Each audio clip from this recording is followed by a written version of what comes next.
Hi guys, so welcome back to the channel, and today I want to continue from where we were last time. I've gone away and came up with some ideas about the structure and how to present that to you, so let's dive right in. So the goal of this project is to write a multi-user dungeon which is accessed via Telnet, and we talked about a little bit about how we were going to achieve that with the different structure that we have here, where we have a Windows service and we have clients being connected and so forth. So I want to show you that a little bit now, more detail. So here we have the structure. So here, what we're going to have is we're going to have our guy who wants to play the game, and he's going to connect to the internet, and we're going to have a piece of code here, which is a TCP listener. That's going to be listening on port 23. And that's going to then spin up a client for that connection, and that client is going to talk to our game core, which is going to have all of the mechanics for the game, inventory management, world, all of that kind of stuff. And the game core is then going to make requests onto the database, which contains information like users, the world, the inventory, all of the objects, all of that kind of stuff. The game core will also take that information from the database and store things that need to be accessed quickly into a caching mechanism. And that'll be things like the inventory, where the locations of the user are, where any of the other players are, and any NPC characters that are in the game as well. And these guys should move around by themselves. I've done a little bit of work on that in the past. With some random navigation, we'll get that working. Game core could also expose some web API, could be some RPC, could be self-hosted, something like that.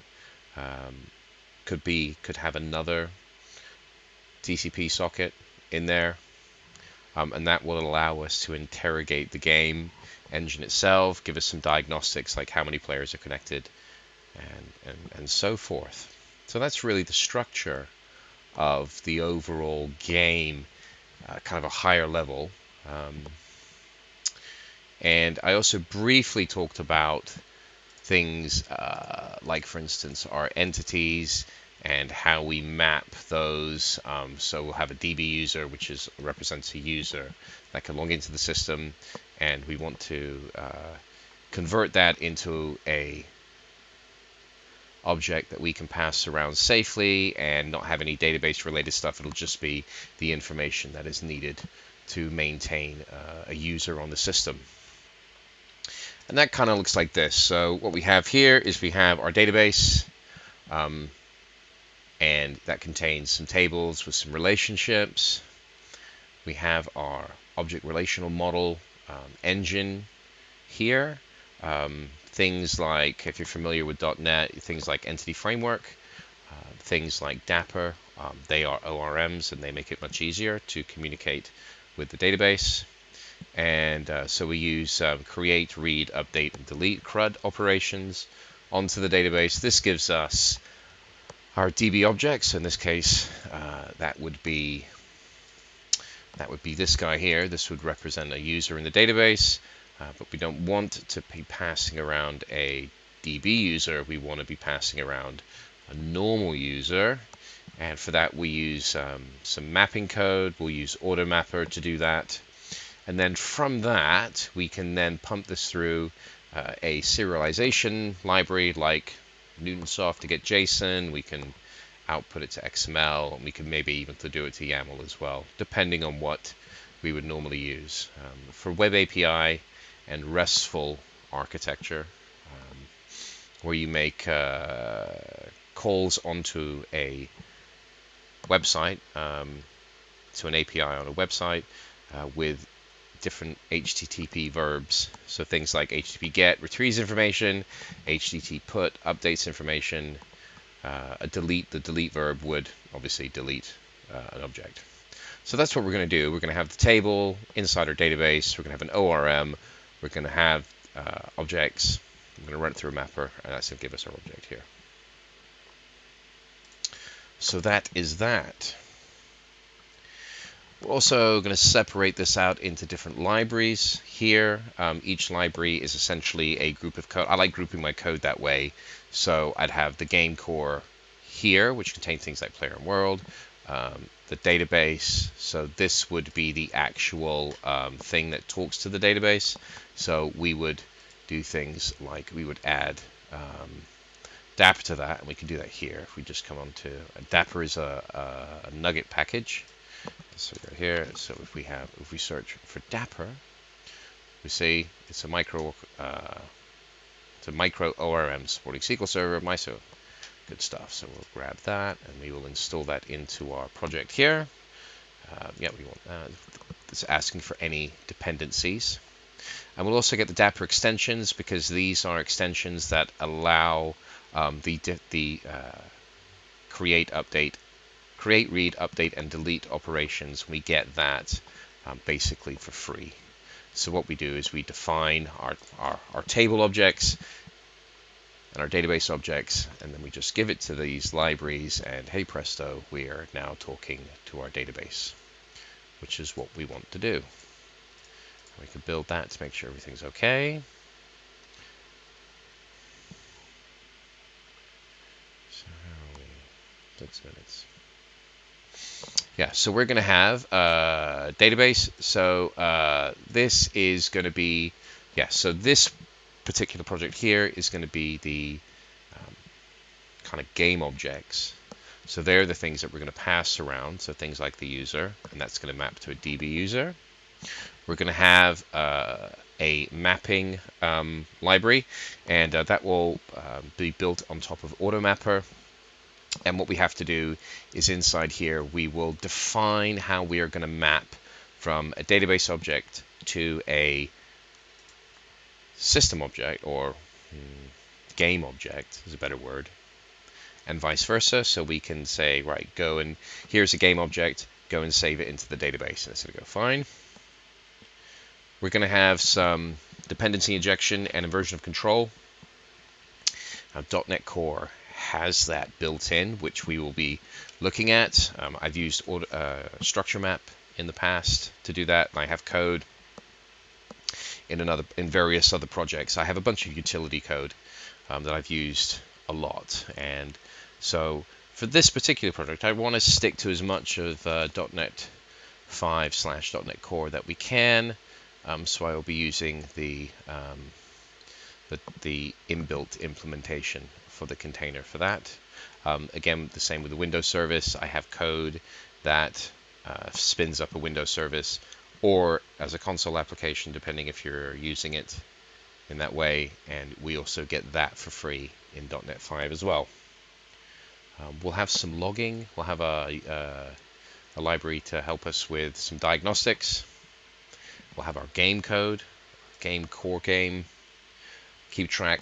I have some notes over here. We'll keeps track of player, world, inventory, processing the different actions. So obviously, when the player comes in and wants to, he'll log in. So we'll have a login action. We'll have a various moving around. Go north, go south, go east, go west. Up and down, all that kind of stuff. Open door, closed door, whatever. We're going to have those actions, and we're going to have what we're going to do is we're going to have a piece of code that's going to slice up what the user writes, and then we're going to say, okay, we're going to have like a verb and an object and things like that. We'll have some keywords, and we'll basically do string slicing and basically pattern matching and string matching, and depending on that, we can select different actions, these different messages, which will then get posted into the game core. And so it'll basically say, I have a move action, player 1 wants to move north, can they do that? Yes or no? Is there something in the way? We'll do that. We'll have obviously our service, which essentially will bootstrap and get the game code up and running. This will also contain the TCP listener and the clients and do all of the networking code. We'll also have a caching library, which we will build a we will most probably use a dictionary or a hash dictionary for speed. We'll want it multi-threaded. All of this has to be multi-threaded because you're going to have multiple users coming in. So we will use thread-safe types as much as we can. So we'll use like concurrent dictionary to do that. And we may even roll our own where we find that the if something built in doesn't quite get us there.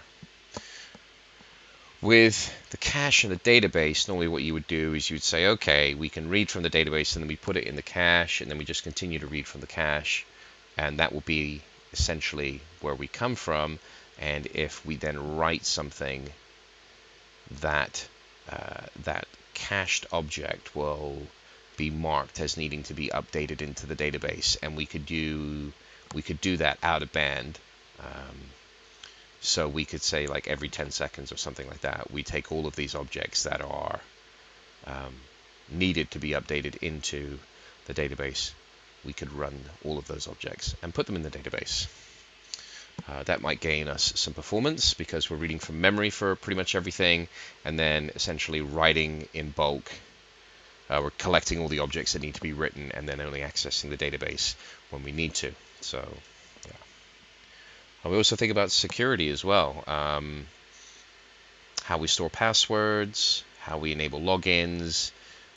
Do we have a user who is not playing well? Is someone trying to force a brute force attack on a user's login? So we may implement something called what's known as a tar pit, and that essentially is a system that counts the number of failed attempts, and then it adds a timer of increasing length for every subsequent failed attempt. So if you failed 3 times, then you can't log in for another 10 seconds. If you fail that time, then you can't log in for 20 seconds. If you fail that time, it'll be 30 seconds, and so on and so on and so on, until essentially you lock that user out. And we can look at actually banning IP addresses as well. So basically, we'll accept a connection, and it says, okay, this IP address has tried 10 times already. We'll just say go away. So that's something that we will look at. We'll also have banned IPs as well. So if somebody is really bad, we can just kick them off the system as a whole.